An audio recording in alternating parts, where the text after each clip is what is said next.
আসসালামু আলাইকুম। সাধারণ ১ কাপ ডাল দিয়ে যে এত মজার ঝাল পিঠা তৈরি করা যায় না দেখলে বিশ্বাসই করবেন না। বাইরে একদম মুচমুচে ক্রিস্পি আর ভেতরে রয়েছে সুস্বাদু মশলাদার ডালের পুর। বিকেলের চায়ের সাথে অতিথি আপ্যায়নে কিংবা বাচ্চাদের টিফিনে এই ঝাল পিঠা হবে সবার পছন্দের। সবচেয়ে ভালো ব্যাপার এটা তৈরি করতে খুব বেশি উপকরণ লাগে না আর পদ্ধতিটাও বেশ সহজ। আজকের ভিডিওতে আমি ধাপে ধাপে দেখাবো কিভাবে একদম পারফেক্ট ডালের ঝাল পিঠা তৈরি করবেন, যাতে পিঠা ফাটবে না, পুর বের হবে না আর ভাজার পর সুন্দর সোনালি রং হবে। যদি ভিডিওটি ভালো লাগে তবে রিকোয়েস্ট থাকবে সাবস্ক্রাইব করে পাশে থাকা বেল আইকনের অল অপশনটি সেট করে রাখবেন। এখানে আমি 1 কাপ দেশি মসুরের ডাল ভালোভাবে ধুয়ে বেশ কিছুক্ষণ ভিজিয়ে রেখেছিলাম। এখন ডালগুলো সেদ্ধ করার জন্য একটা কড়াইতে দিয়ে দিয়েছি আর দিয়ে দিচ্ছি 1.5 কাপ পরিমাণ পানি। এখন এখানে দিয়ে দিচ্ছি ভর্তি করে 1 চা চামচ লাল মরিচের গুঁড়া। ঝাল পছন্দ অনুযায়ী অ্যাডজাস্ট করে নিতে পারেন। সমান 1 চা চামচ দিয়ে দিলাম হলুদের গুঁড়া, স্বাদ মতো দিচ্ছি লবণ, আধা চা চামচ দিয়ে দিচ্ছি ধনিয়ার গুঁড়া, আধা চা চামচ দিচ্ছি ভাজা জিরার গুঁড়া, আর এখানে 1 চা চামচ দিচ্ছি আদা এবং রসুন বাটা। সমস্ত উপকরণ ডালের সাথে খুব ভালোভাবে মিশিয়ে নিব। এখন চুলার আঁচ মিডিয়াম ফ্লেমে রেখে ঢাকা দিয়ে ডাল সিদ্ধ করে নিব 4 থেকে 5 মিনিট। 5 মিনিট পরে ডালটা প্রায় 50% মতো সিদ্ধ হয়ে গিয়েছে। এখন আমি এখানে দিয়ে দিচ্ছি 1 টেবিল চামচ রেগুলার রান্নার তেল। তেল ডালের সাথে খুব ভালোভাবে মিশিয়ে নিব।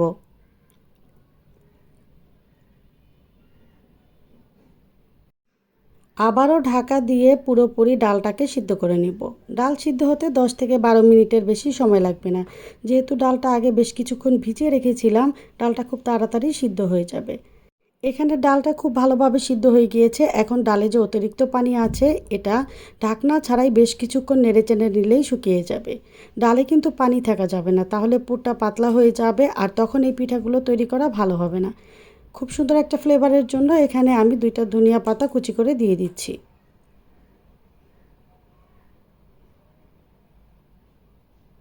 বেশ কিছুক্ষণ নেড়েচেড়ে নেওয়ার পরে দেখেন এখানে পানিটা অনেকটাই শুকিয়ে গিয়েছে। ঠান্ডা হওয়ার পরে কিন্তু এই ডালটা বেশ ঝুরা হয়ে যাবে।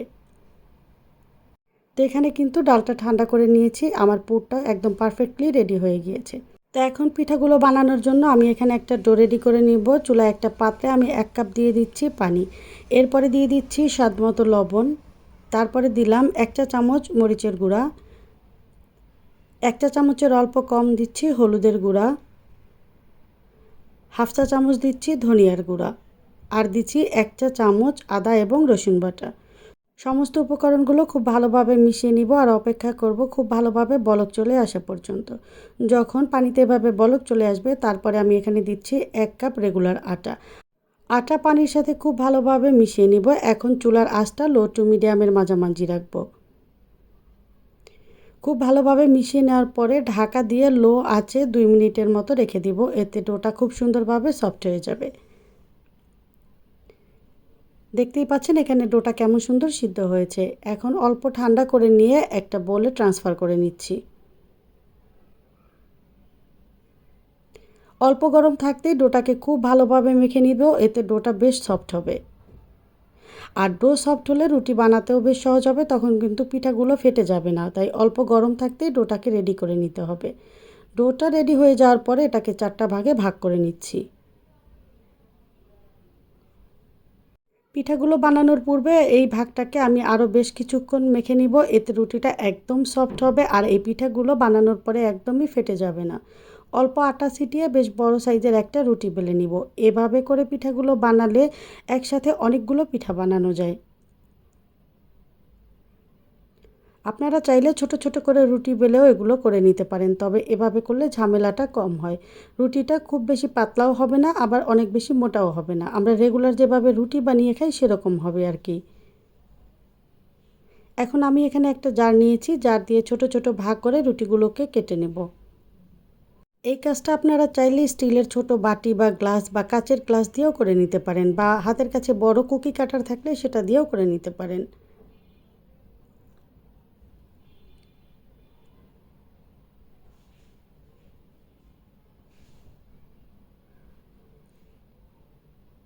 তো আমার পিঠার সাইজের রুটিগুলো কাটা হয়ে গেলে এখন বাকি অংশগুলো তুলে নিচ্ছি। এগুলো দিয়ে আবার পরবর্তীতে রুটি বানিয়ে নিব। এখন ছোট রুটিগুলোর মধ্যে আগে থেকে রেডি করে রাখা খানিকটা পুর দিয়ে দিচ্ছি। এরপরের কাজটা একটু দেখে বুঝে নেবেন, এটা ঠিক পুলি পিঠার মতোই করে নিব। আমি দুই পাশটা খুব সুন্দর করে চেপে চেপে দিচ্ছি, একটু শক্ত হাতে চেপে দিলে এটা খুলে আসবে না। একই রকম করে বাকিগুলোও বানিয়ে নিব।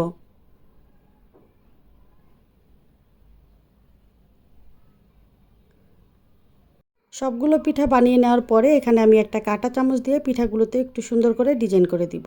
কাজটা করা বেশ সহজ, চাইলে এগুলো নাও করতে পারেন, তবে একটু ডিজাইন করে দিলে বাচ্চারা বেশ আগ্রহ নিয়ে খাবে আর বেশ সুন্দর একটা ফুলের মতো হবে।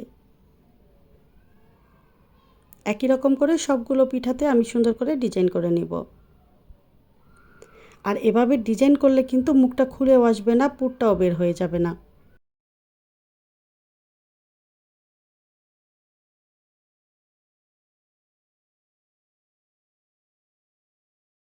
তো এখানে আমি বেশ কিছু পিঠা বানিয়ে নিয়েছি, এগুলো ভাজতে ভাজতে বাকিগুলোও বানিয়ে নিব।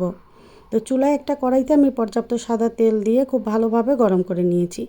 এবারে চুলার আঁচটা লো টু মিডিয়ামের মাঝামাঝি রেখে পিঠাগুলো দিয়ে দিচ্ছি। পিঠাগুলো 5 থেকে 6 মিনিট সময় নিয়ে ভেজে নিলেই হবে। যেহেতু আটা এবং ভেতরের পুরটা আগে থেকেই সিদ্ধ করা, এই পিঠাগুলো ভাজতে খুব একটা সময় লাগবে না। আবার মিডিয়াম ফ্লেমেও ভাজা যাবে না, তাহলে কিন্তু পিঠাগুলোতে দ্রুত কালার চলে আসবে বা পুড়ে যাবে। তাই 5 থেকে 6 মিনিট সময় নিয়ে একটু উল্টে পাল্টে সুন্দর একটা গোল্ডেন ব্রাউন কালার আসা পর্যন্ত ভেজে নিতে হবে।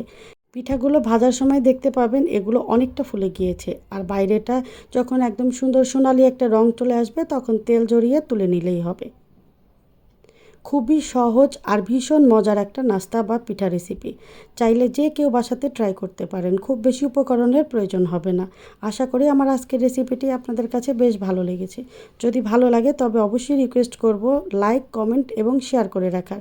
যারা চ্যানেলটি এখনও সাবস্ক্রাইব করেননি, সাবস্ক্রাইব করে পাশে থাকা বেল আইকনের অল অপশনটি সেট করে রাখতে পারেন। দেখা হচ্ছে অন্য রেসিপিতে। আল্লাহ হাফিজ।